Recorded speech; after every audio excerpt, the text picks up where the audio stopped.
إن الحمد لله نحمده ونستعينه ونستغفره ونعوذ بالله من شرور أنفسنا ومن سيئات أعمالنا من يهده الله فلا مضل له ومن يضلله فلا هادي له ونشهد أن لا إله إلا الله الحي القيوم الذي لا تأخذه سنة ولا نوم الذي أرسله بالحق بشيرا ونذيرا وداعيا إلى الله بإذنه وسراجا منيرا فقد قال الله تعالى في كلامه المجيد والفرقان الحميد أعوذ بالله من الشيطان الرجيم بسم الله الرحمن الرحيم قد أفلح المؤمنون الذين هم في صلاتهم خاشعون والذين هم عن اللغو معرضون والذين هم للزكاة فاعلون والذين هم لفروجهم حافظون صدق الله العظيم وصدق رسوله النبي الكريم ونحن على ذلك من الشاهدين والشاكرين والحمد لله رب العالمين إن الله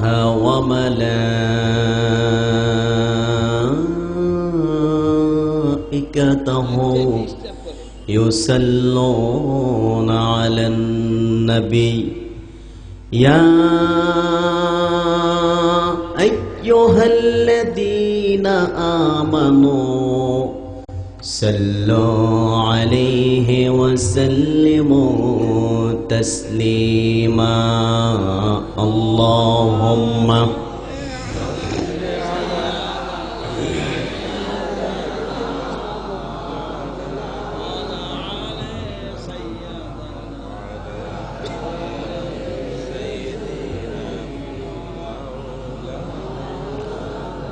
मोहब्बते आवाज करे हृदय उजार करे पुरुन अल्लाहुम्मा सल्ले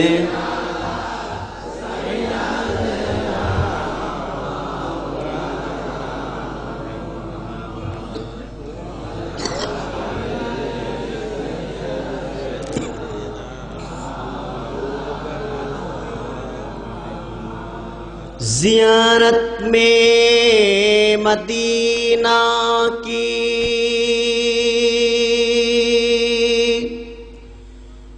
दिल में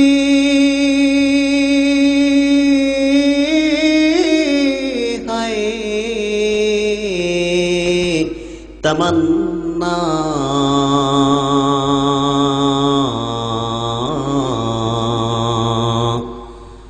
नहीं है मेरे पास सफर का समाना अल्लाहुम्मा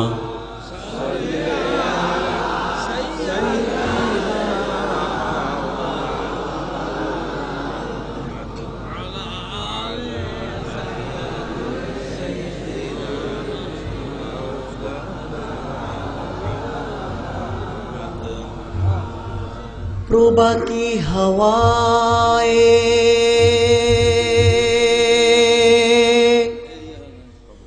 जाके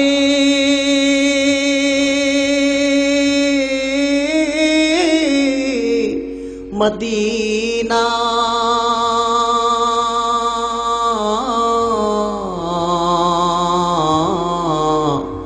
पहुंचा दो सलाम मेरा रौज़ा को मदीना। अल्लाहुम्मा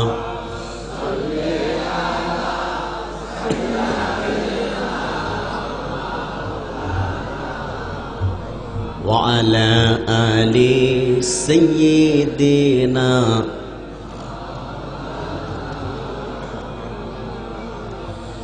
मदीना में जाना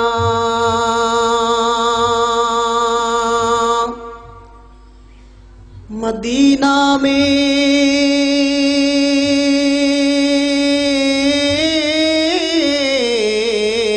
मरना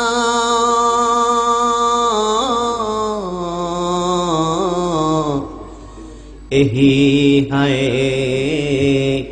मेरे दिल की तमन्ना। अल्लाहुम्मा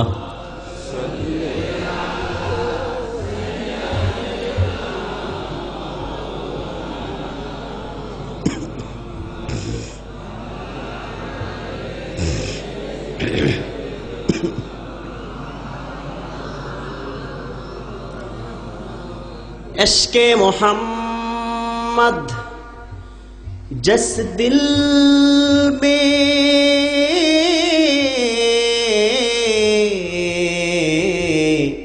हासिल नहीं लाखों मोमिन हो मगर ईमान में कामिल नहीं। बलगल उला बिकमालिही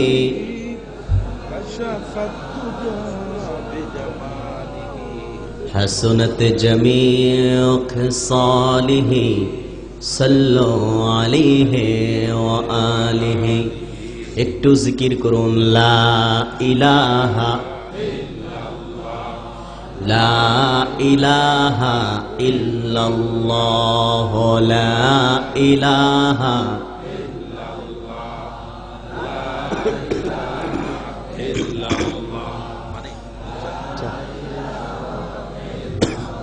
ला इलाहा इल्लल्लाह ला इलाहा। मोहब्बत जोड़े ला इलाहा इल्लल्लाह ला इलाहा। सुब्हानल्लाह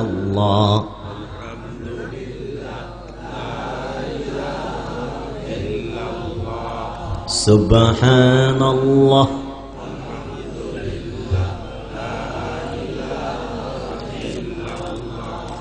सुब्हानल्लाह।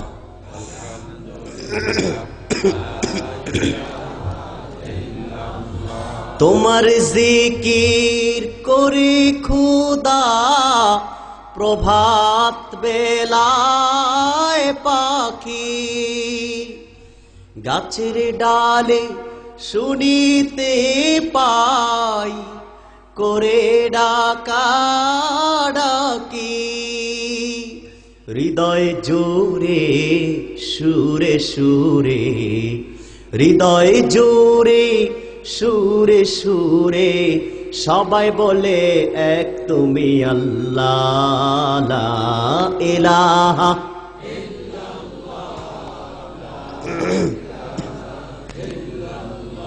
লা ইলাহা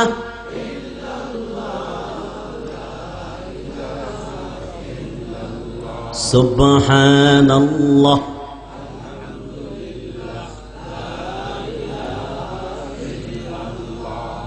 সুবহানাল্লাহ আলহামদুলিল্লাহ সুবহানাল্লাহ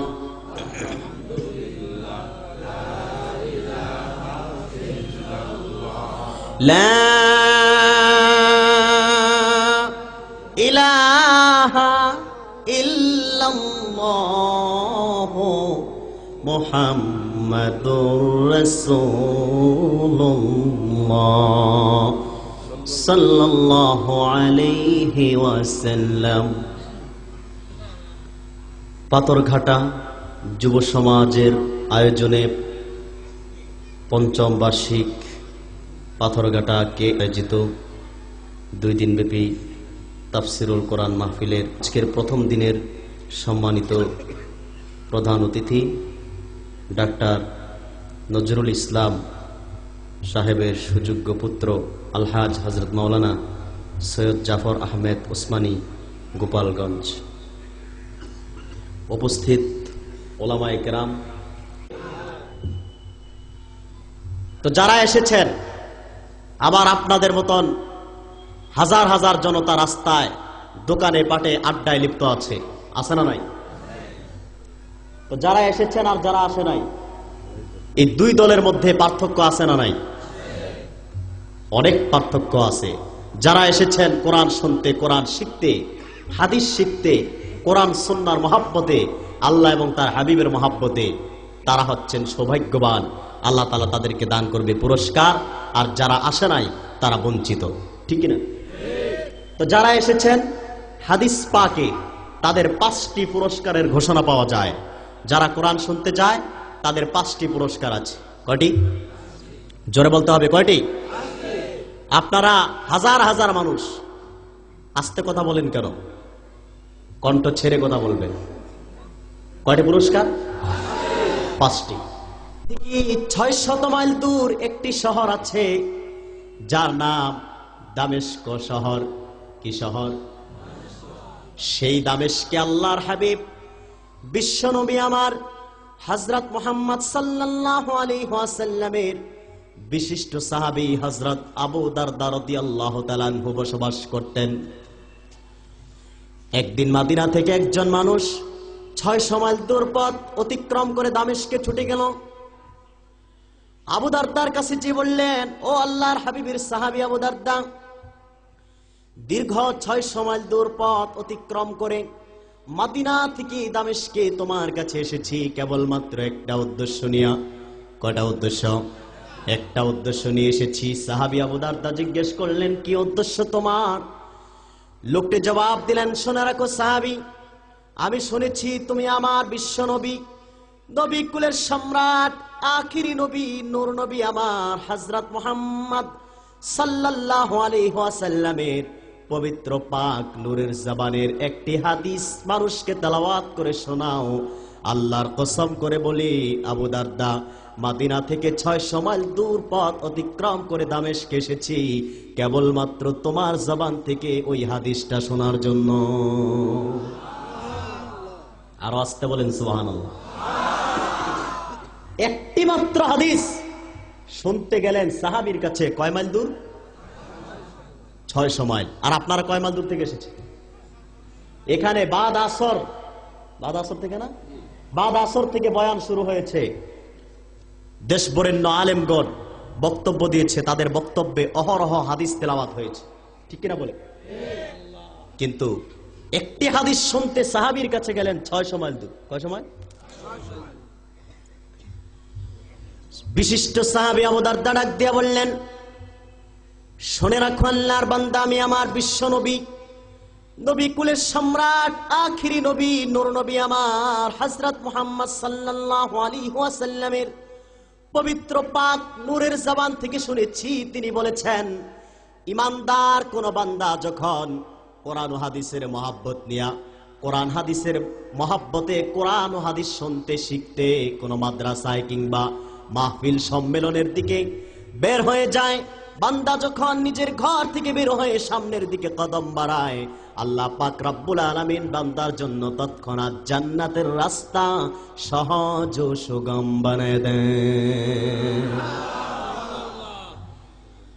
সাহাবী বললেন, শুনে রাখো, আমি আমার নূর নবীর নূরের জবান থেকে শুনেছি, তিনি বলেছেন, ইমানদার কোন বান্দা যখন কোরআন সুন্নাহর মহব্বত নিয়া আল্লাহ এবং রাসূলের মহব্বত নিয়ে কোরআন ও নূরের ফেরেশতাগণ তাদের নূরের পাখা বান্দার পায়ের নিচে বিছায় দেন।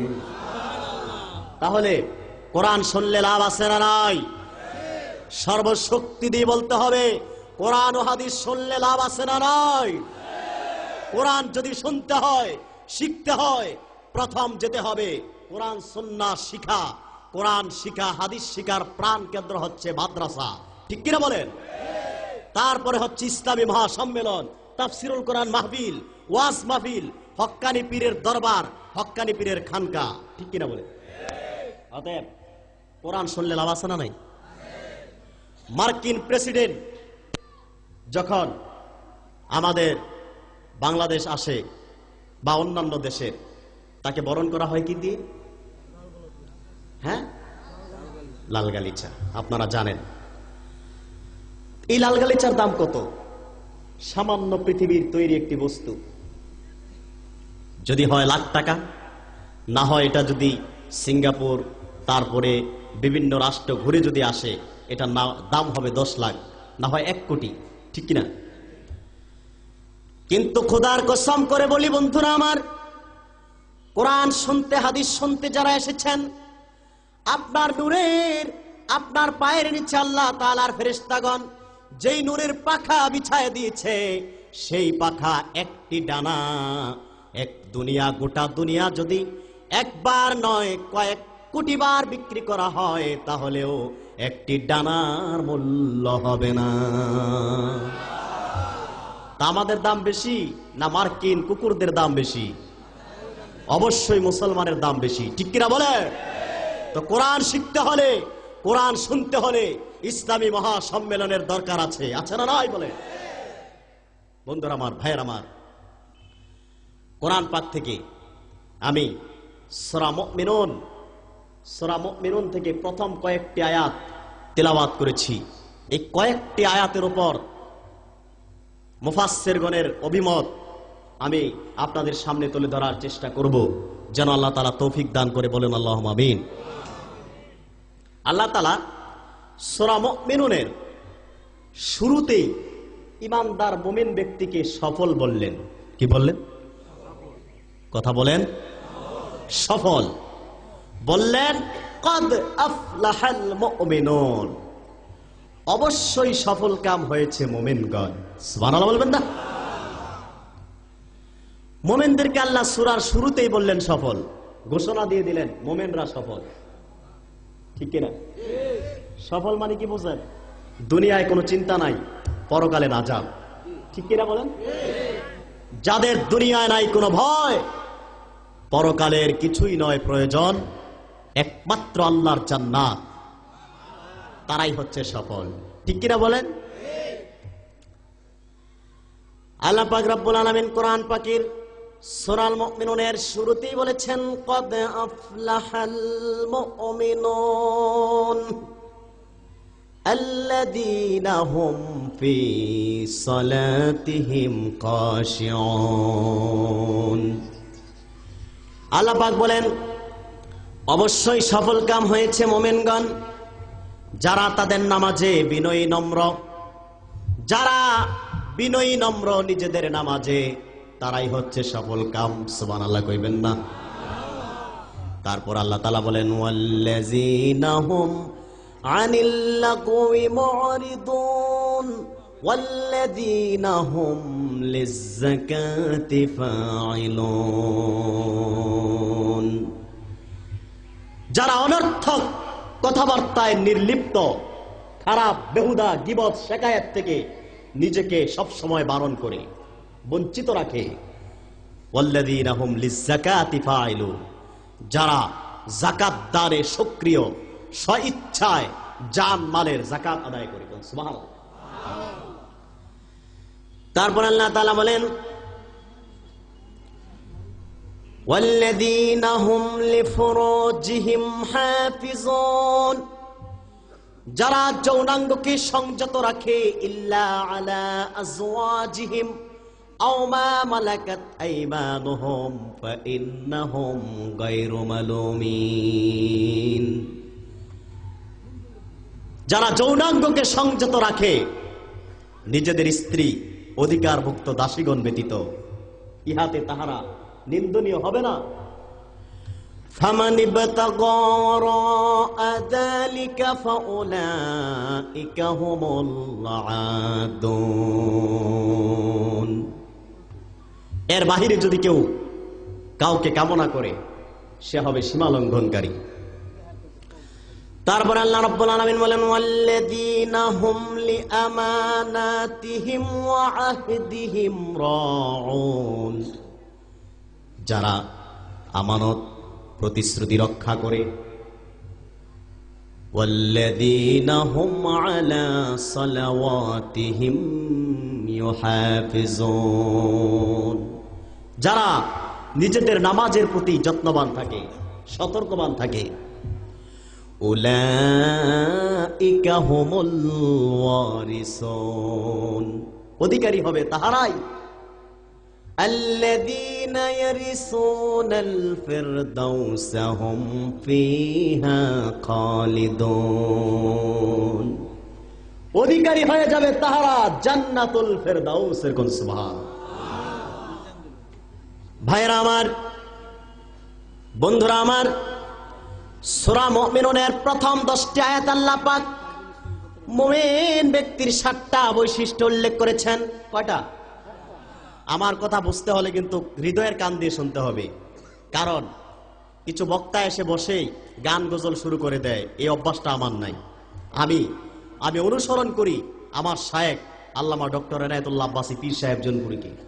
যতক্ষণ কথা বলি ডাইরেক্ট কোরআন ও হাদিসের রেফারেন্সে কথা বলার চেষ্টা করি। অতএব আপনারা অনেকেই বুঝতে একটু কষ্ট হবে, প্রথম 20 মিনিট কষ্ট করতে পারবেন না, তারপরে বিষয়টি সহজ হয়ে যাবে। কি বলেন ভাইরা আমার? সূরা মুমিনুনের প্রথম 10 আয়াত আল্লাহ পাক মুমিন ব্যক্তির 7টা গুণ উল্লেখ করলেন, 7টা বৈশিষ্ট্য, 7টি বিষয়কে উল্লেখ করে দিলেন। আর যে ব্যক্তির মধ্যে 7টা বৈশিষ্ট্য বাস্তবায়ন হয়ে যাবে, 7টা গুণ গ্রহণ করে নিবে, যে ব্যক্তি আল্লাহ পাক তাকে মুমিন ঘোষণা দিয়েছেন। আর যে ব্যক্তি আল্লাহর কাছে মুমিন হয়ে যাবে, আল্লাহ পাক তাকে সফল কাম হিসেবে ঘোষণা দিয়ে দিয়েছে। যে ব্যক্তি 7টা বৈশিষ্ট্য গ্রহণ করবে সে হচ্ছে কি? মুমিন। আর মুমিনরা কি? সফল। কথা বুঝেন? যে ব্যক্তি 7টা বৈশিষ্ট্য গ্রহণ করবে, বাস্তবায়ন করবে জীবনে, সে কি?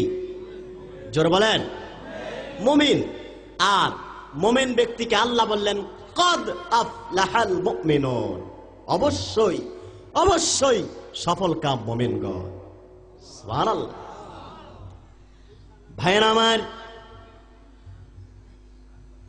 বন্ধুরা আমার, ইমাম আহমদ রাহমাতুল্লাহি আলাইহি নকল করেছেন, উমর ইবনুল খাত্তাব রাদিয়াল্লাহু তাআলা আনহু বর্ণনা করেছেন, আজ থেকে ১৫০০ বছর আগে আল্লাহর হাবিব নূর নবী মুহাম্মদ সাল্লাল্লাহু আলাইহি ওয়াসাল্লামের উপর যখন ওহী অবতীর্ণ হতো, তখন আল্লাহর হাবিব মুহাম্মদ সাল্লাল্লাহু আলাইহি সাল্লামের পবিত্র নূরের চেহারা মোবারকের কাছে মৌমাছির গুঞ্জনের ন্যায় গুঞ্জন শোনা যেত। হযরতে ওমর ইবনুল খাত্তাব বলেন, একদিন আমরা আল্লাহর হাবিবের নিকট অবস্থান করলাম। আল্লাহর হাবিবের কাছে গিয়ে দেখলাম নূর নবী কিবলামুখী হয়ে আল্লাহর কাছে হাত তুলে দোয়া করছেন, আল্লাহুম্মা জিদনা ওয়ালা তানকুসনা ওয়া আকরিমনা ওয়ালা তুহিন্না ওয়া আ'তিনা ওয়ালা তাহরিমনা ওয়া আসিরনা ওয়ালা তুসির আলাইনা ওয়া আরদি আন্না ওয়া আরদিনা। রাসূলুল্লাহ কিবলামুখী হয়ে দোয়া করলেন। দোয়া শেষ করে আল্লাহর হাবিব সাহাবীদেরকে ডাক দিয়ে বললেন, সাহাবীরা, এইমাত্র আমার নিকট 10টি আয়াত অবতীর্ণ হয়েছে। যেই ব্যক্তি এই 10টি আয়াতের উপর আমল করবে, আল্লাহ পাক তার ইহকালে মুক্তি দান করবে, পরকালে নাজাত দিয়ে দিবে। আল্লাহর হাবিব নূর নবী সাল্লাল্লাহু আলাইহি ওয়াসাল্লাম কোরআন পাক সূরা মুমিনুন থেকে 10টি আয়াত তেলাওয়াত করে শোনায় দিলেন, কদ আফলাহাল মুমিনুন। এভাবে 10টি আয়াত তেলাওয়াত করলেন আর বললেন, সাহাবীরা, যে ব্যক্তি 10টি আয়াত কি, 10টি বিষয় কি? এই 10টি আয়াতে যা কিছু বলা হয়েছে 7টি বিষয় জীবনে বাস্তবায়ন করবে, সে ব্যক্তি মুমিন হয়ে যাবে। আর মুমিনকে আল্লাহ পাক সফল কামদের কাতারে শামিল করায় দিবে। আরেকটি রাওয়ায়াত এসেছে, ইমাম নাসাই তার তাফসীর অধ্যায়ে নকল করেছেন, ইয়াজিদ ইবনে বাবনুস থেকে বর্ণিত, আজ থেকে 1500 বছর আগে আল্লাহর হাবিব বিশ্বনবী মুহাম্মদ সাল্লাল্লাহু আলাইহি ওয়াসাল্লামের স্ত্রী আম্মা জান আয়েশা রাদিয়াল্লাহু তাআলা আনহার কাছে সাহাবায়ে কেরাম প্রশ্ন করলেন, রাসূলুল্লাহর চরিত্র কিরকম ছিল, রাসূল করিম সাল্লাল্লাহু আলাইহি সাল্লামের স্বভাব কিরকম ছিল? সুবহানাল্লাহ বলবেন না? সাহাবীরা যে প্রশ্ন করলেন, আম্মা জান হুজুর পাক সাল্লাল্লাহু আলাইহি সাল্লামের চরিত্র, হুজুরের স্বভাব, হুজুরের আদর্শ কিরকম ছিল, উনি কিরকম আদর্শের ছিলেন? সুবহানাল্লাহ বলবেন না? কত সুন্দর প্রশ্ন করেছেন না? সাহাবীদের প্রশ্নের জবাব দিতেছি উম্মুল মুমিনিন আম্মা জান আয়েশা রাদিয়াল্লাহু তাআলা আনহা বললেন, কানা খুলুকু রাসূলিল্লাহি সাল্লাল্লাহু আলাইহি ওয়াসাল্লাম আল কোরআন। শুনে রাখো সাহাবীরা, আমার প্রাণের স্বামী মুহাম্মদ সাল্লাল্লাহু আলাইহি ওয়াসাল্লামের চরিত্র, স্বভাব, আদর্শ ছিল ওই রকম। আল্লাহ পাক কোরআন কারিমে যা যে গুণগুলো বর্ণিত করেছেন, যে গুণগুলো বর্ণনা করেছেন, সেই গুণাবলী মোতাবেক আমার স্বামীর চরিত্র ছিল, সেই গুণগুলো আমার স্বামীর চরিত্রে বিকাশ ঘটেছিল। সুবহানাল্লাহ।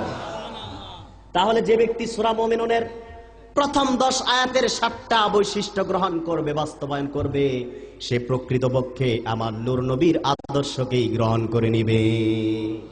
ঠিক কিনা ভাইরা আমার, বন্ধুরা আমার, বিশর ইবনে আদম আবু সাঈদ খুদরি রাদিয়াল্লাহু তাআলা আনহু থেকে নকল করেছেন।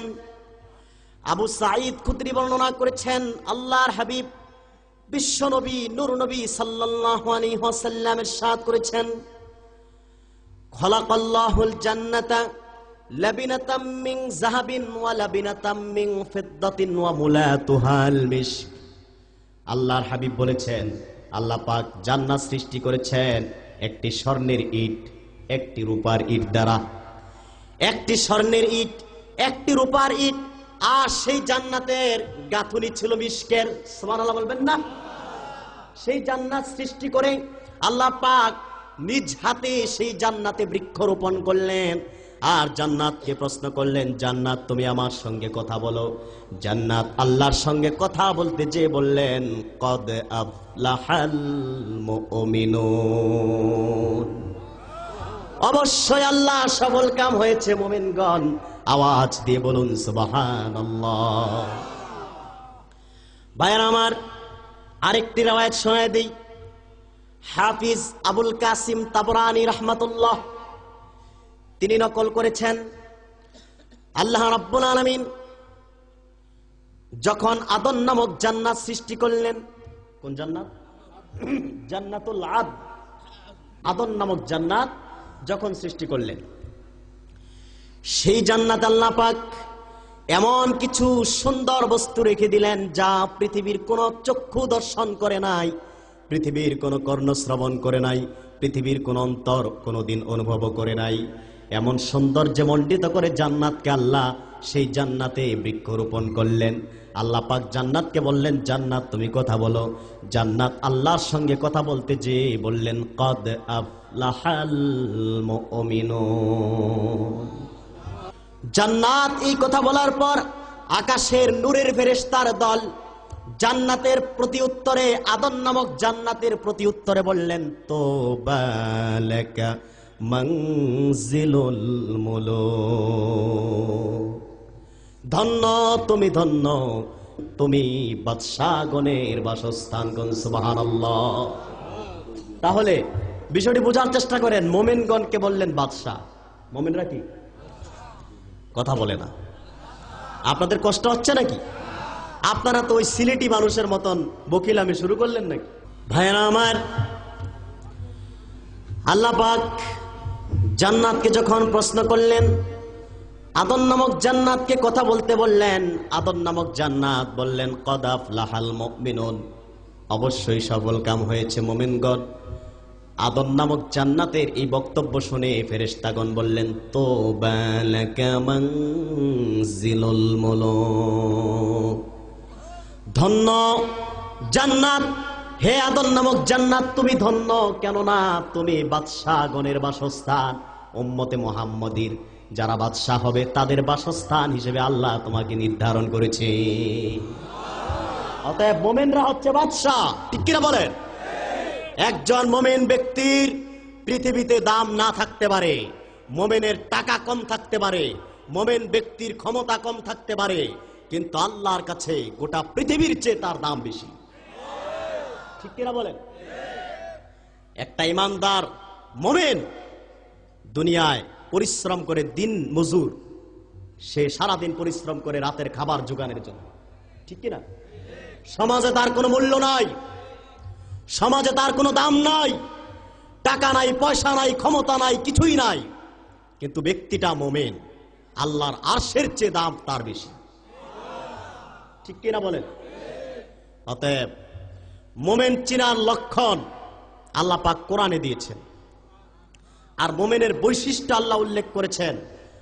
প্রধান বৈশিষ্ট্য যেটা উল্লেখ করলেন সেটাই হচ্ছে, আল্লাহ পাক বললেন, আল্লাযীনা হুম ফী সলাতিহিম খাশিউন, যারা নিজেদের নামাজে বিনয়ী নম্র, যারা নামাজে বিনয়ী নম্র থাকে, নিজেদের নামাজে যারা বিনয়ী নম্র থাকে তারাই হচ্ছে মুমিন। এখন মুফাসসিরগণ বিনয় ও নম্রের ব্যাখ্যা করতে যে লেখেন, খাশিউন শব্দের ব্যাখ্যায় দুনিয়ার অধিকাংশ মুফাসসির একমত, আল্লাহ পাক এই আয়াত অবতীর্ণ করে নামাজে খুশু খুজু একনিষ্ঠতাকে আল্লাহ ফরজ করে দিয়েছেন।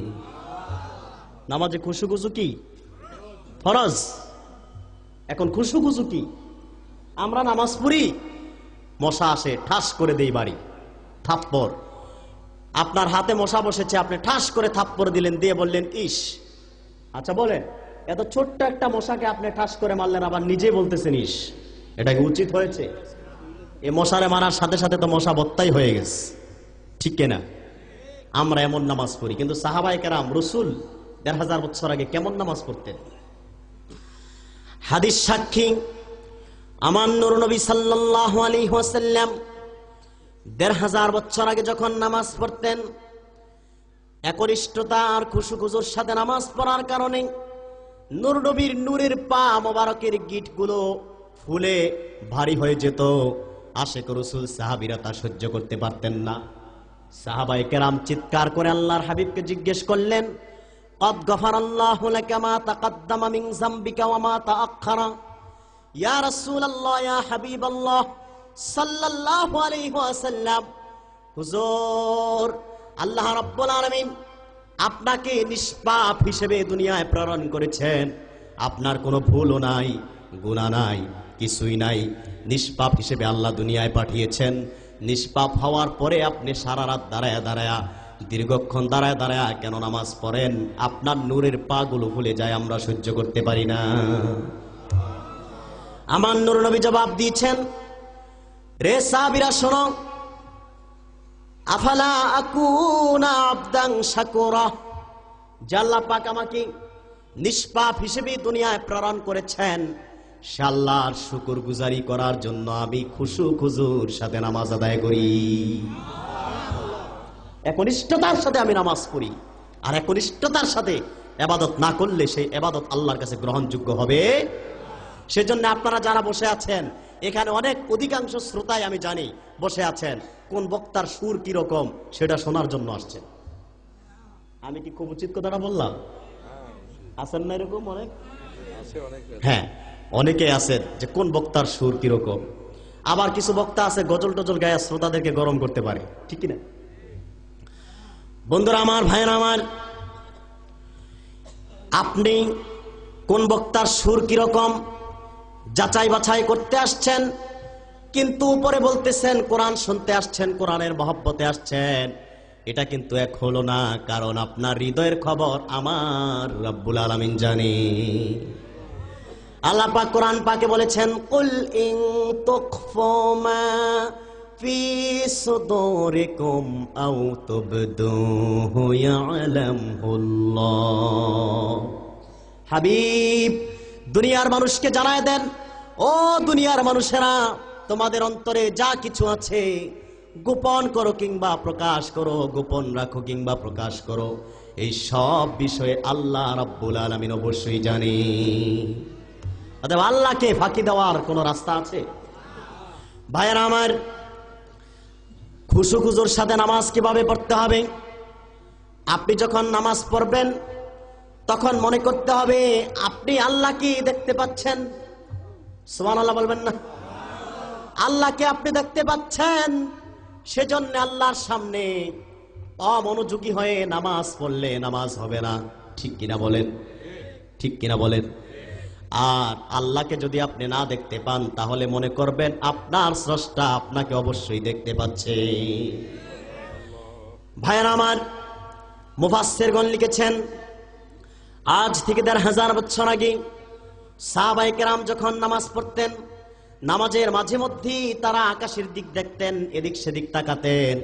আল্লাহ রাব্বুল আলামিন সূরা মুমিনুনের ২য় নং আয়াতটি অবতীর্ণ করে সাহাবায়ে কেরামের দৃষ্টিকে সেজদার জায়গায় আবদ্ধ করে দিলেন। আল্লাহ পাক কোরআনে ইরশাদ করেছেন, আল্লাযীনা হুম ফি সালাতিহিম খাশিউন, যারা নিজেদের নামাজে বিনয়ী নম্র তারাই হচ্ছে সফল। বলেন সুবহানাল্লাহ। ভাইয়েরা আমার, সাহাবীরা কিভাবে নামাজ পড়তেন? খুশু খুজুর সাথে, একনিষ্ঠতার সাথে তারা কেমনে নামাজ পড়তেন? আজ থেকে ১৫০০ বছর আগে হযরতে আলী রাদিয়াল্লাহু তাআলা আনহুর তীর যখন মানুষ খুলতেন, সাহাবীরা খুলতেন, যখন আলী নামাজে দাঁড়ায় যেতেন তখন তার গায়ের থেকে তীর খুলতেন। সুবহানাল্লাহ বলবেন না? নামাজের বাহিরে খুললে তিনি ব্যথা পাবেন, সেজন্য নামাজের বাহিরে খুলতেন না। নামাজে তখন যারা দাঁড়াতেন তখন আলীর দুনিয়ার কোনো খোঁজখবর থাকতো না, তখন তীরটা খুলে ফেলতেন। আমার ভাইয়েরা, তাহলে নামাজে খুশু খুজু ফরজ, ঠিক কিনা বলেন? খুশু খুজু, একনিষ্ঠতা অবশ্যই ফরজ। বন্ধুরা আমার, মুমিন ব্যক্তির প্রধান বৈশিষ্ট্য হচ্ছে খুশু খুজুর সাথে নামাজ, একনিষ্ঠতার সাথে নামাজ, আল্লাহর জন্য নামাজ। ঠিক কিনা বলেন?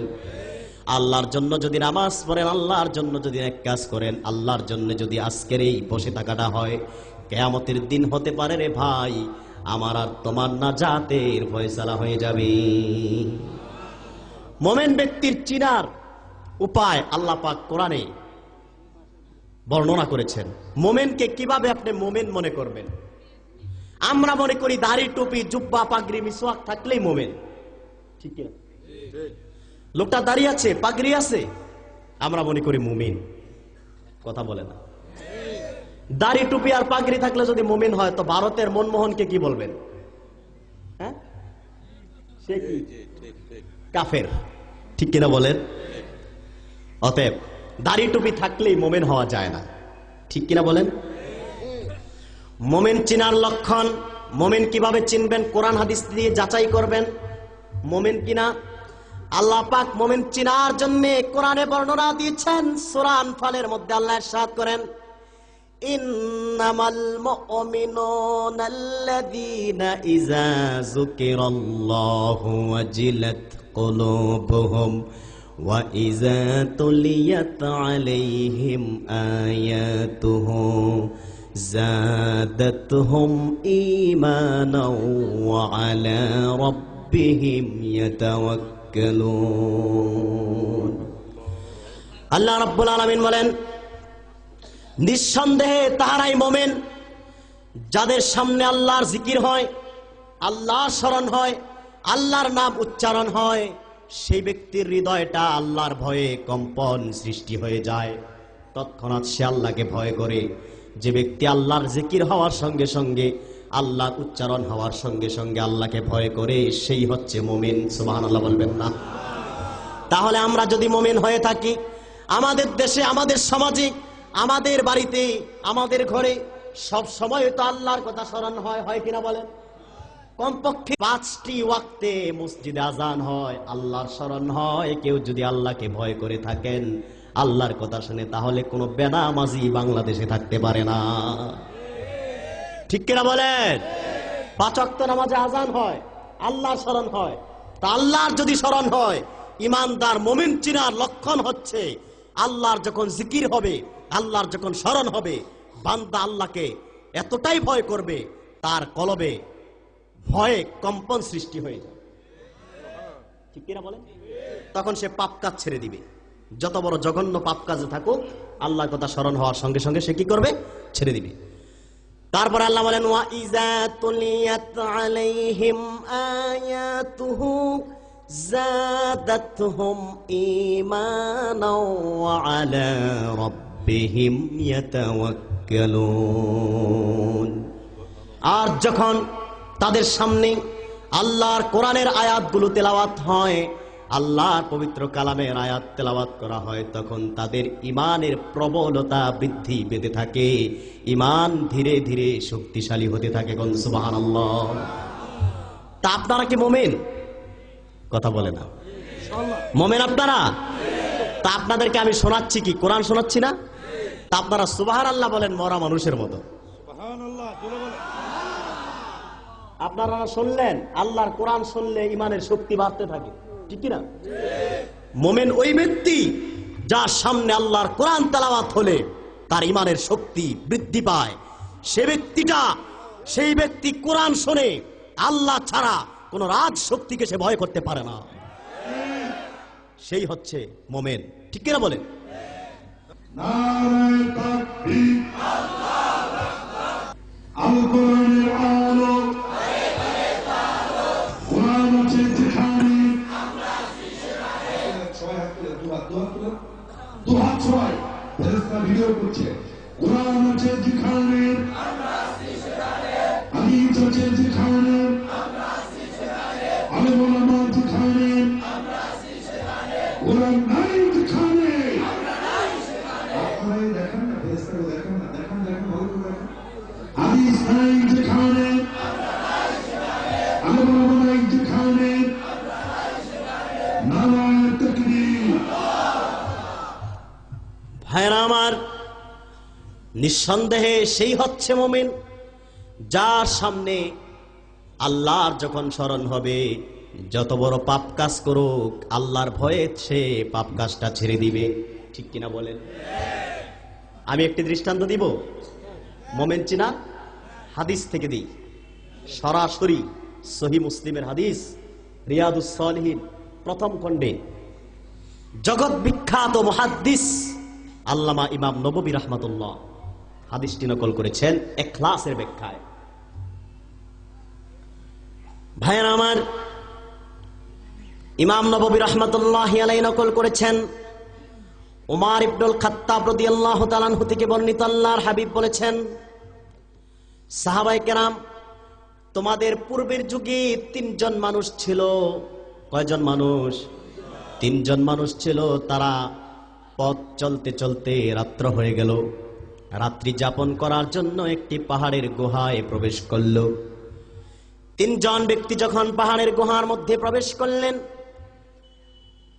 তৎক্ষণাৎ পাহাড়ের উপর থেকে একটি বিশাল পাথর গড়িয়ে এসে গুহার মুখটি বন্ধ করে দিল। 3 জন বান্দা বিপদের মধ্যে পড়ে গেল। আচ্ছা বলেন, এই বিপদটা ছোট না বড়? জোরে বলেন, ছোট না বড়? 3 জন ব্যক্তি বিপদে পড়ে তারা 3 জন পরামর্শ করল, আজকের এই কঠিন মহাবিপদ থেকে রক্ষা এবং মুক্তি পাওয়ার জন্য দুনিয়ার কোন র‍্যাব পুলিশ আমাদেরকে মুক্তি দিতে পারবে না, কারণ আমাদের খোঁজ খবর কারো কাছেই নাই, জানা নাই। সেজন্য যদি মুক্তি পেতে হয় তাহলে অবশ্যই আমরা নিজেদের ভালো কাজগুলোকে উল্লেখ করে নেক কাজের উসিলা দিয়ে আল্লাহর কাছে মুক্তি চাও, আল্লাহ হয়তোবা মুক্তি দিতে পারে। তারা 3 জন পরামর্শ করলেন, তোমাদের মধ্যে যেই ব্যক্তি সবচেয়ে নেক কাজ, ইখলাস যুক্ত, খুশু খুজুর সাথে যেই কাজটা করেছো, সেই কাজকে উসিলা দিয়ে আল্লাহর কাছে মুক্তি চাও, আল্লাহ হয়তো মুক্তি দিবে। 3 জন ব্যক্তির মধ্যে প্রথম জন ব্যক্তি পাহাড়ের গুহা থেকে আল্লাহকে ডাক দিলেন, আয় আল্লাহ তাআলা, আমার বৃদ্ধ মা বাবা ছিল, আমি গাভী পালতাম, গাভী থেকে দুধ দহন করে আমার মা বাবার মুখে তুলে দিতাম। একদিন আমি গাছের খোঁজে অনেক দূরে চলে গেলাম, এসে দেখলাম আমার মা ঘুমিয়ে গেছে। অভ্যাস অনুযায়ী গাভী থেকে দুধ দহন করলাম। দুধ দহন করে দুধের গ্লাস নিয়ে মায়ের বিছানার সামনে চলে আসলাম। দেখতে পেলাম মা ঘুমিয়ে গেছে। আমি চিন্তা করলাম, এখন যদি আমি আমার মাকে ডাক দিই, আমার মায়ের কাঁচা ঘুমটা নষ্ট হয়ে যাবে, মা কষ্ট পাবে। সেজন্য মায়ের কাঁচা ঘুম ভেঙে দেওয়ার সাহস আমার হলো না। আমি দুধের গ্লাস নিয়ে মায়ের সেবায় দাঁড়ায় রয়েছি। সকালবেলা যখন ফজর হয়ে গেল, মুয়াজ্জিন যখন আজান দিল, মায়ের ঘুম ভেঙে যায়। দুধের গ্লাস নিয়ে দাঁড়ায় রয়েছি। আরেকদিকে আমার কলিজার টুকরা সন্তান, শিশু বাচ্চাগুলো ক্ষুধার যন্ত্রণায় ছটফট করতে লাগলো, আমার পায়ের কাছে গড়াগড়ি করতে লাগলো। আমি তাদেরকে খাবার দিলাম না। আমার সিদ্ধান্ত একটাই, যতক্ষণ আমার মা না খাবে ততক্ষণ কারো মুখেই আমি খাবার দিব না। সকালবেলা মুয়াজ্জিন আজান দিল, ফজর হয়ে গেল। মা ঘুম থেকে উঠলো। ঘুম থেকে উঠে অভ্যাস অনুযায়ী দুধ পান করলো। সুবহানাল্লাহ বলবেন না? বান্দা পাহাড়ের গুহা থেকে আল্লাহকে ডাক দিয়েছে। হাদিসের ইবারতে এসেছে, আল্লাহুম্মা ইন কুনতু ফাআলতু যালিকা ইবতিগা ওয়াজহিকা ফাফাররিজ আন্না মা নাহনু ফীহি মিন হাদিহিস সাকরাতি।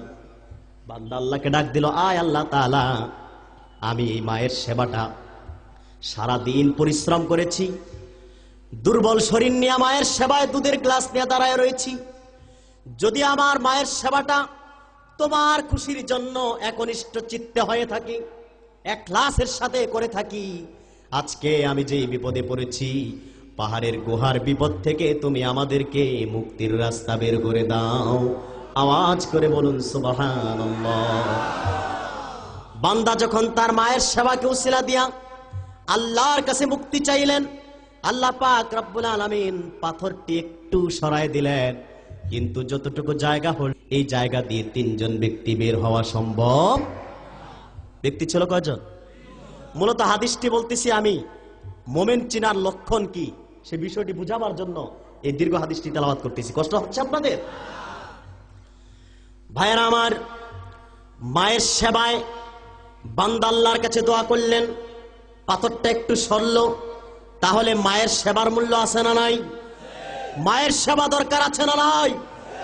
কিন্তু আজ দেখা যায় যুবক সন্তান বিয়ের আগে মা বাবাকেই পীর মানে সবচেয়ে বড় আপন মনে করে, বিয়ে যখন করে নেয় শ্বশুর শাশুড়ি আপন হয়ে যায়।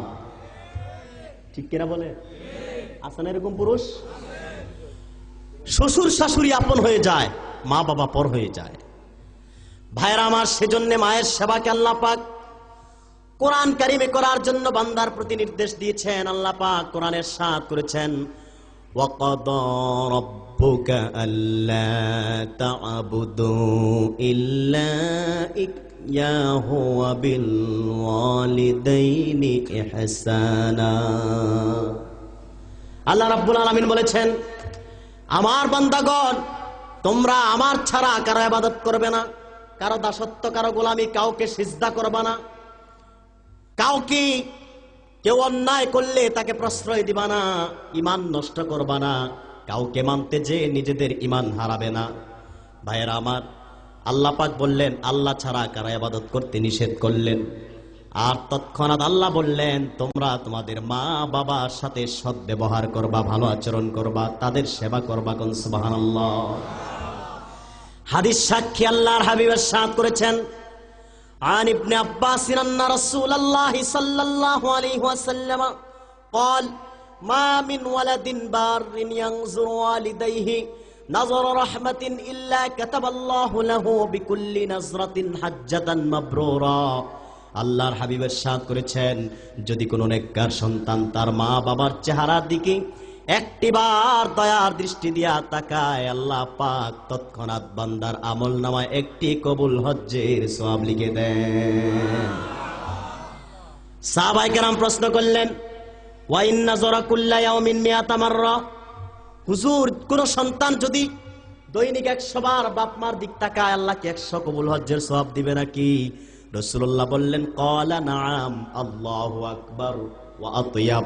সুবহানাল্লাহ। যদি সন্তান 100 বার তাকায় 100 কবুল হজ্জের সওয়াব দিবে। আল্লাহ অনেক বড়।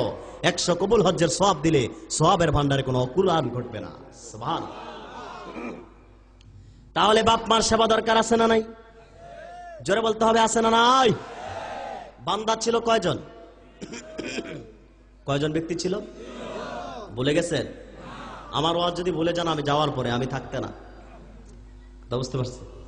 সারা রাত একটি কথা আছে না যে সারা রাত ওয়াজ শোনে, বাড়িতে গেলে বুড়ি জিগা, এ বুড়া কি শুনছো তুমি, কি ওয়াজ করছো? এতক্ষণ মনে রাখছি খালের ওই পার রেখে আসছি। খাল পার হয়ে ওয়াজ শুনতে গেছি, ওয়াজ তো ওই পারেই রেখে আসছি। তা আপনারা কি ওই পার এপার রেখে যাবেন নাকি?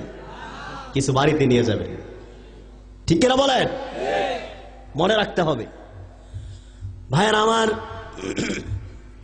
ব্যক্তি ছিল 3 জন, ফরিয়াদ করল 1 জন, বাকি আছে কয়জন? 2য় জন ব্যক্তি শোনেন, আমি যে দৃষ্টান্ত দেওয়ার জন্য হাদিসটি তেলাওয়াত করতেছি সেই উদাহরণ চলে আসছে। 2য় জন ব্যক্তি আল্লাহকে ডাক দিলেন পাহাড়ের গুহা থেকে। পাহাড়ের গুহা থেকে আল্লাহকে ডাক দিয়ে বললেন, আয় আল্লাহ তাআলা, আয় আল্লাহ তাআলা, আমার একজন চাচাতো বোন ছিল। কি বোন? চাচাতো বোন, চাচতো বোন। আপনারা কি বলেন? চাচতো বোন। তারা এদেশ থেকে ইফটিজিং উঠায় দিতে চায়, বন্ধ করতে চায়, কিন্তু পর্দার কোনো আইন করে না, ঠিক কিনা বলেন? যতদিন বাংলার মাটিতে পর্দার আইন না হবে ততদিন ইফটিজিং বন্ধ হবে না, নারী ধর্ষণ বন্ধ হবে না, নারীকে উত্ত্যক্ত বন্ধ করা হবে না। যদি ইফটিজিং, নারী ধর্ষণ, নারীর ইজ্জত হরণ বন্ধ করতে চায় তাহলে অবশ্যই পর্দার বিকল্প আর কোনো রাস্তা নাই।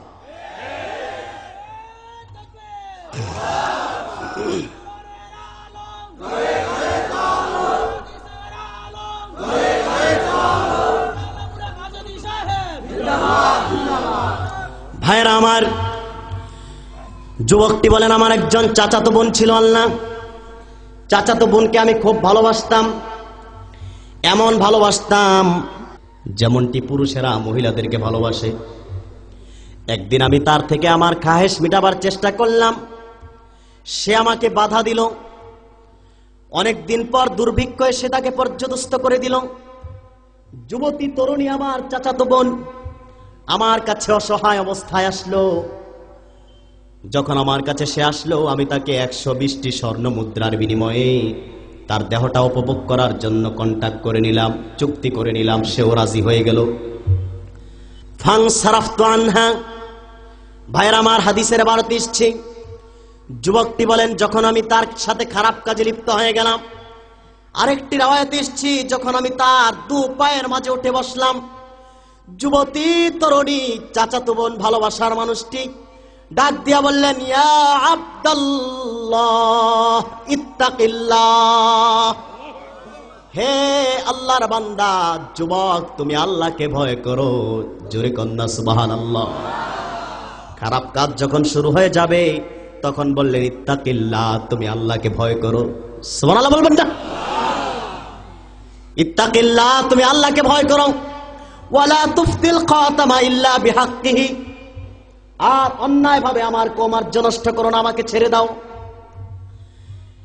হাদিসের ইবারত এসেছে, যুবতী তরুণী যখন বললেন ইত্তাকিল্লাহ, আল্লাহকে ভয় করার জন্য, ফাং সারাফতু আনহা ওয়া হিয়া হাব্বুন নাস ইলাইয়া ওয়া তারাকতুজ যাহবাল্লাযী আ'তাইতুহা।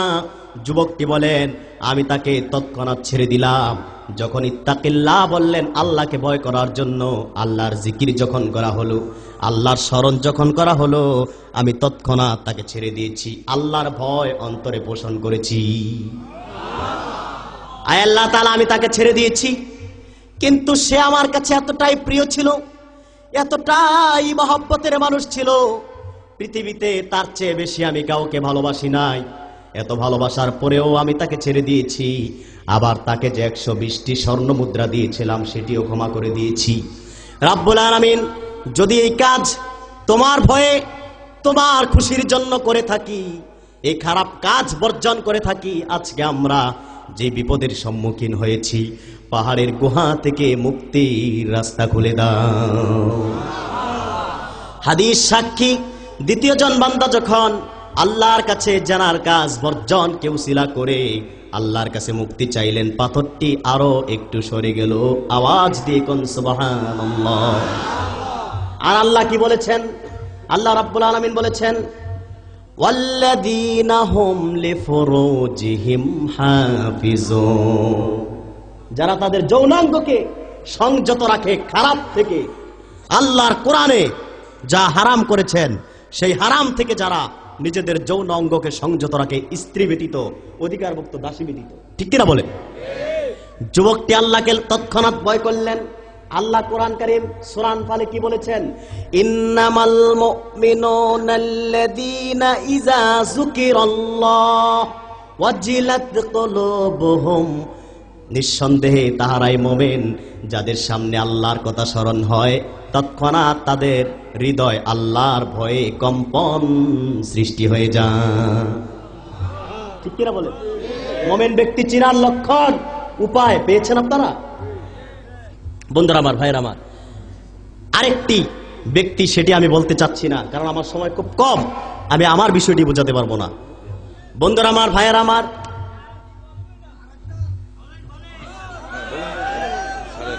সময় তো পাবো না আমি। ভাইরা আমার, ভাইরা আমার, 3 নাম্বার ব্যক্তি আল্লাহকে ডাক দিলেন পাহাড়ের গুহা থেকে। ডাক দিয়া বললেন, আয় আল্লাহ তাআলা, আমি কিছু মজুর ভাড়া নিয়েছিলাম। মজুর চিনেন? কাজের লোক ভাড়া নিয়েছিলাম। কাজ করার পর সবাই তাদের বেতন নিয়ে গেল, একটি লোক বেতন ছাড়াই নিজ বাড়িতে চলে গেল। আমি তার বেতনটা কাজে লাগালাম। বেতনটা যখন কাজে লাগালাম, তার অল্প বেতনে বাড়তে বাড়তে এক সময় মাঠ ভরা উট, গাভী, বকরি, গোলামে ভরপুর হয়ে গেল। লোকটা অনেক দিন পরে আমার কাছে আসলো, এসে বলল, ইয়া আব্দাল্লাহ আদ্দি ইলাইয়া আজরি, এ আল্লাহর বান্দা জমিদার, আমার পাওনাটা আপনি দিয়ে দিন। ভাইরা আমার, লোকটি বললেন, অনেক দিন পরে আসলো। কাজের লোকটা এসে বললেন, ইয়া আব্দাল্লাহ আদ্দি ইলাইয়া আজরি, আপনি আমার পাওনাটা দিয়ে দিন। আপনাদের কাছে আমার প্রশ্ন, আমার সমাজে, আপনার সমাজে, আমার দেশে যদি অনেক দিন আগে কাজ করে মজুর ব্যক্তি চলে যায়, 10 বছর পরে এসে কাজের টাকা বেতন চায়, টাকা পাবে না মার খাবে? কারণ বাংলাদেশ কিছু অর্জন করতে পেরেছে আর না পেরেছে, কিন্তু দুর্নীতি অর্জন করতে পেরেছে। দুর্নীতিতে তারা বিশাল সুনাম অর্জন করতে পেরেছে। ঠিক কিনা বলে? সেজন্যে অবশ্যই যদি 10 বছর পরে আসে তাহলে টাকা পাবে না, মার খাবে। কেননা আমরা দেখতে পাচ্ছি যারা গার্মেন্টস শ্রমিক, মাসভর কষ্ট করে, সারাদিন পরিশ্রম করে, বিধবা মহিলাগুলো, স্বামীহারা মহিলাগুলো সারাদিন পরিশ্রম করে, নাইডে কাজ করে, কিন্তু মাস যখন শেষ হয় তারা বেতন পায় না। আন্দোলন করতে যায়, তখন পুলিশ তাদেরকে লাঠিচার্জ করে। ঠিক কিনা বলে? অতএব এদেশের নারীদের অধিকার দিয়েছে একমাত্র ইসলাম, আলেম ওলামা। ঠিক কিনা বলেন? ভাইরা আমার, লোকটি এসে বললেন, ইয়া আব্দাল্লাহ দিলাই আজরি, আমার পাওনাটা দিয়ে দিন। জমিদার কি সুন্দর জবাব দিয়েছে শোনেন, হাদিস সাক্ষী। জমিদারটি বললেন, কুল্লু মা তারা মিন আজরিকা মিনাল বাকারি ওয়াল গানামি ওয়ার রাকিক, হে কাজের লোক, এখানে যা কিছু দেখতে পাচ্ছ এই মাঠের মধ্যে, ওট, গাভী, গোলাম, বকরি, সব কিছুই তোমার, তুমি তা নিয়ে নিজ বাড়িতে যাও। মাঠ ভরা ওট, গাভী তোমার, সব তুমি নিয়ে যাও। কাজের লোকটা বিশ্বাস করলেন না। কাজের লোকটি বললেন, না না, ইয়া আব্দাল্লাহ লা তাস্তাহজি বি, হে জমিদার, আল্লাহর বান্দা, আপনি আমার সাথে ঠাট্টা করবেন না, মস্কারি করবেন না। আমি তো এত কিছু আপনার কাছে চাই নাই। আমি তো মাঠ ভরা উট গাবি আমার না, আমি যেই টাকা পাও না সেটাই আপনি আমাকে দিয়ে দিন। জমিদার বললেন, লা ইস্তাহজিউ, আমি যা বলেছি সত্য বলেছি, কোনো মিথ্যা বলি নাই। ও কাজের লোক, তোমার টাকা আমি কাজে লাগিয়েছি, এত কিছু হয়েছে, সবকিছু তুমি নিয়ে যাও। অবশেষে কাজের লোকটা সবকিছুই নিয়ে গেল। জমিদার পাহাড়ের গুহায় আল্লাহকে ডাক দিল, আয় আল্লাহ তাআলা, এই খেদমতটা, এই মানব সেবা, এই জনসেবা, এই গরিব সেবা, এই অসহায় সেবা, এই মজুর সেবা যদি তোমার খুশির জন্য একনিষ্ঠ চিত্তে করে থাকি, আজকে আমরা যেই বিপদে পড়েছি সেই বিপদ থেকে তুমি আমাদেরকে মুক্তির রাস্তা খুলে দাও। আওয়াজ দিয়ে কোন সুবহানাল্লাহ। ভাইরা আমার, মোমেন ব্যক্তির প্রথম বৈশিষ্ট্য হচ্ছে কি? নামাজ। কি বৈশিষ্ট্য? কয়টা? 7টা। 7 বৈশিষ্ট্যের প্রথম বৈশিষ্ট্য হচ্ছে কি? শুধু নামাজ না। আল্লাহ এখানে শুধু নামাজের কথা বলে নাই, কারণ নামাজ তো মোমেন পরে মুনাফিকও পড়ে। পরে কিনা বলে? নামাজ মোমেনও পড়ে, মুনাফিকও পড়ে। আল্লাযীনা হুম ফি সলাতিহিম খাশিউন, খুশু-খুজুর সাথে নামাজ। ঠিক কিনা বলে? আল্লাহর খুশির জন্য নামাজ। নতুবা যদি নামাজ শুধু মোমেনের প্রধান বৈশিষ্ট্য হয় নামাজ, তাহলে মুনাফিকও নামাজ পড়ে, সেজন্য কি মুনাফিক মুমিন হয়ে যাবে নাকি? মুনাফিক নামাজ পড়েছে, নামাজে দাঁড়ায় দাঁড়ায় রাসূলুল্লাহর পিছনে নামাজ পড়েছে, দাঁড়ায় দাঁড়ায় রাসূলুল্লাহর কিভাবে ক্ষতি করা যায়, দুশমনি করা যায় সেই চিন্তা করেছে। ঠিক কিনা বলে? মুমিন সাহাবায়ে কেরাম নামাজ পড়েছে একমাত্র আল্লাহর খুশির জন্য, কিভাবে আল্লাহ পাওয়া যায়। ভাইয়েরা আমার, সেজন্য মুমিনের প্রধান বৈশিষ্ট্য হচ্ছে নামাজ। আর মুমিনের 7 নাম্বার বৈশিষ্ট্য হচ্ছে নামাজের প্রতি যত্নবান থাকা। সুবহানাল্লাহ বলেন। আর মুমিন আর মুনাফিকের পার্থক্য কি? মুমিন, মুনাফিক, কাফের। ঠিক কিনা বলেন? মুমিন আর মুনাফিকের পার্থক্য কি শুনেন। মুনাফিক হচ্ছে তারা যারা প্রতিশ্রুতি ভঙ্গ করে, ওয়াদার খেলাফ করে, আমানতের খেয়ানত করে। ঠিক কিনা বলে? যারা আমানতের খেয়ানত করে তারা হচ্ছে কি? আর আল্লাহ বলেছেন, ওয়াল্লাযীনা হুম লিআমানাতিহিম ওয়া আহদিহিম রাউ, যারা প্রতিশ্রুতি, আমানতের খেয়ানত করে না, প্রতিশ্রুতি ভঙ্গ করে না, তারা হচ্ছে মুমিন। যারা করে তারা হচ্ছে মুনাফিক। আর মুনাফিকের স্থান কোথায় শোনেন। কাসাসুল আম্বিয়ার মধ্যে হাফিজ ইবনে কাসির নকল করেছেন, আজ থেকে ১৫০০ বছর আগে আল্লাহর হাবিব নূর নবী সাল্লাল্লাহু আলাইহি ওয়াসাল্লামের কাছে জিবরিল আমিন আগমন করলেন একটি কোরআনের আয়াত নিয়ে। আয়াতটি ছিল এই, ফাখলাফা মিন বা'দিহিম খালফুন আদাউস সালাতা ওয়াত্তাবাউশ শাহাওয়াতি ফাসাউফা ইয়ালকাউনা গায়্যা। এই আয়াতটি নিয়ে যখন আসলেন, আয়াত অবতীর্ণ হওয়ার সঙ্গে সঙ্গে আমার নূর নবী সাল্লাল্লাহু আলাইহি ওয়াসাল্লামের পবিত্র নূরের চেহারা মুবারকের রং পাল্টে গেল। নূর নবীর নূরের চেহারা মলিন হয়ে গেলেন। আল্লাহর হাবিব সাল্লাল্লাহু আলাইহি সাল্লাম জিবরিলকে ডাক দিয়ে বললেন, জিবরিল, একটি বিশাল বিকট শব্দ শুনেছি, ভয়ঙ্কর শব্দ শুনেছি, সেই শব্দটা কিসের তুমি আমাকে বলে দাও। জিবরিল আমিন রাসূলুল্লাহর প্রশ্ন উত্তরে বললেন, ইয়া রাসূলুল্লাহ, ইয়া হাবিবাল্লাহ সাল্লাল্লাহু আলাইহি ওয়াসাল্লাম, আদম সৃষ্টির ৭০০০ বছর আগে, কয় হাজার? ৭০০০ বছর আগে একটি পাথর জাহান্নামের কিনারায় এসেছে। ৭০,০০০ মন ওজনের একটি পাথর জাহান্নামের কিনারায় এসেছে। ১৫,০০০ বছর যাবৎ গড়াতে গড়াতে এই মাত্র তা জাহান্নামের তলদেশে গিয়ে ঠেকেছে, হুতামায় গিয়ে প্রবেশ করেছে। সেজন্য আপনি ভয়ঙ্কর বিকট শব্দ শুনেছেন। আদম সৃষ্টির ৭০০০ বছর আগে কয় হাজার মন ওজনের পাথর? ৭০,০০০ মন। পাথরটা গড়িয়েছে ১৫,০০০ বছর। এই মাত্র তা জাহান্নামের তলদেশে গিয়ে ঠেকেছে, তাই আপনি বিকট শব্দ শুনেছেন। বিশ্বনবী বললেন, এই হুতামা স্থান কাদের জন্য? জিবরিল বললেন, ইয়া রাসূলুল্লাহ, ইয়া হাবিবাল্লাহ সাল্লাল্লাহু আলাইহি ওয়াসাল্লাম, আপনার সমাজে যত মুনাফিক রয়েছে, উপরে নামাজ পড়ে, উপরে মিসওয়াক করে, পাগড়ি লাগায়, কিন্তু ভিতরে ঈমানের নূর নাই, মুনাফিকি ছাড়া কিছুই নাই। তাদের জন্য আল্লাহ রাব্বুল আলামিন এই হুতামা রেখে দিয়েছেন।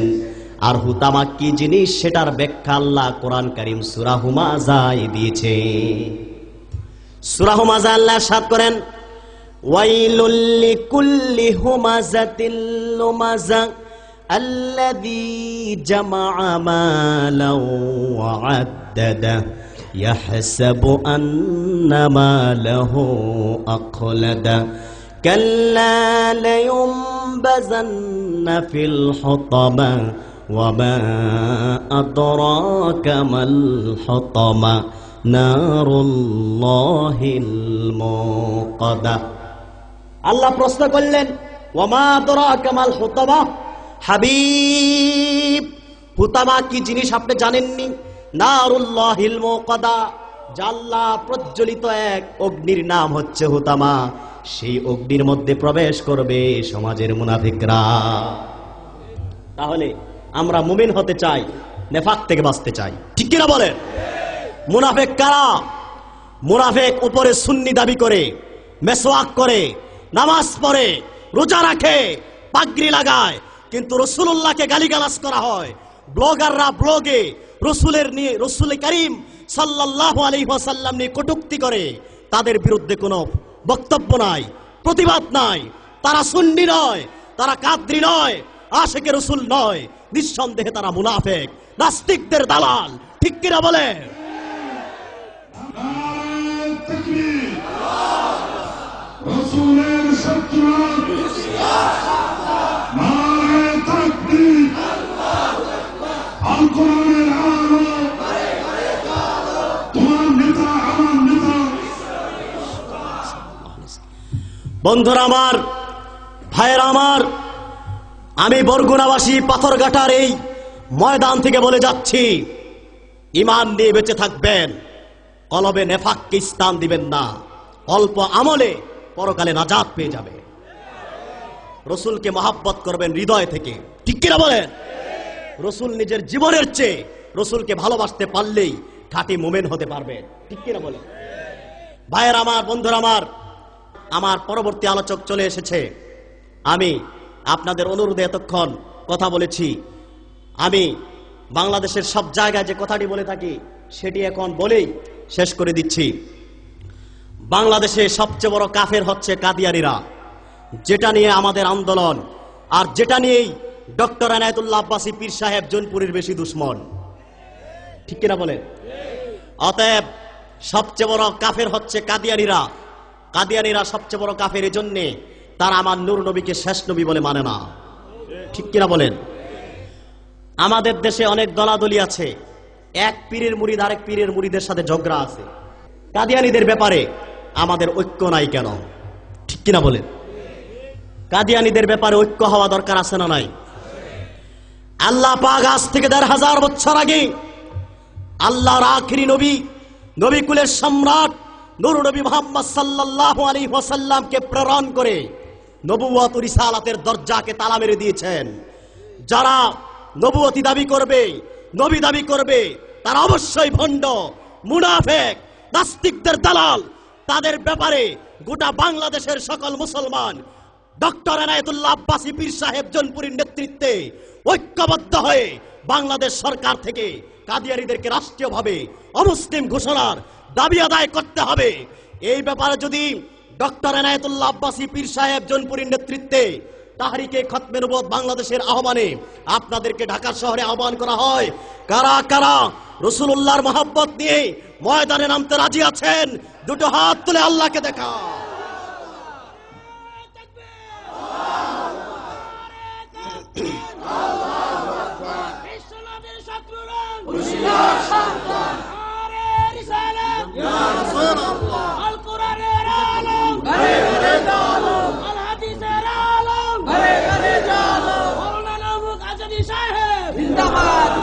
কাদিয়ানীরা রাষ্ট্রীয়ভাবে কাদিয়ানীদেরকে অমুসলিম ঘোষণা করো, রাষ্ট্রীয়ভাবে বন্ধুরা আমার, কাদিয়ানীদেরকে রাষ্ট্রীয়ভাবে অমুসলিম ঘোষণা অবশ্যই করতে হবে। এ ব্যাপারে সকল পীর মাশায়েখদের মুরিদদেরকে ঐক্যবদ্ধ হতে হবে। রাজি আছেন ইনশাআল্লাহ? আর আগামীকাল আমার শায়েখ আল্লামা ডক্টর এনায়েতুল্লাহ আব্বাসী পীর সাহেব জোনপুরি এই ময়দানে আসবেন। আপনারা আসবেন এবং একজন আরেকজনকে দাওয়াত দিয়ে নিয়ে আসবেন। পারবেন ইনশাআল্লাহ? মনে রাখবেন, কোন কুচক্র মহলের অপপ্রচারে আপনারা লিপ্ত হবেন না। কেউ যদি ডক্টর আব্বাসীর বিরুদ্ধে কথা বলে, মনে করবেন তার মধ্যে নেফাক আছে। ঠিক কিনা বলেন? কারণ ডক্টর এনায়েতুল্লাহ আব্বাসী পীর সাহেব জোনপুরি নিজের সুনামের জন্য কিচ্ছুই করে না, যা করে রাসূলুল্লাহর জন্যই করে। ওয়া আখির দাওয়ানা আনিল হামদুলিল্লাহি রাব্বিল আলামিন।